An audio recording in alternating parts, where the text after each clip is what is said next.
వరంగల్ వరద బాధితులను ప్రభుత్వం ఆదుకోవాలని తెలంగాణ జాగృతి అధ్యక్షురాలు కల్వకుంట్ల కవిత అన్నారు. జాగృతి జనంబాట కార్యక్రమంలో భాగంగా కవిత వరంగల్లో వరద బాధిత కుటుంబాలను పరామర్శించారు. హనుమకొండ సమ్మయ్య నగర్లో వరదలతో సర్వస్వం కోల్పోయిన వెంకటేశ్వర్ల కుటుంబానికి అండగా నిలిచారు. తెలంగాణ జాగృతి పక్షాన వారి కుటుంబానికి 50,000 ఆర్థిక సహాయం అందించారు కవిత. ఇక వరంగల్ వరద బాధితులను ప్రభుత్వం ఆదుకోవాలని ఆమె డిమాండ్ చేస్తున్నారు. వెంకటేశ్వర్ల కుమారుడు భగత్ వివాహం కోసం సమకూర్చుకున్న డబ్బు వస్తువులన్నీ వరదల్లో కొట్టుకుపోయాయి.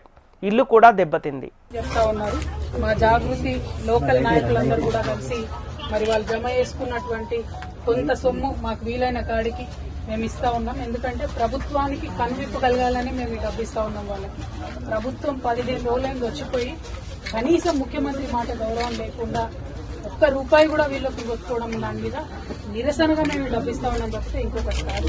ఆ విషయం మన ముఖ్యమంత్రి గారు గమనించాలని చెప్పి నేను కోరుతా ఉన్నా. తక్షణ సహాయం చేయాలి వరద బాధితులకు.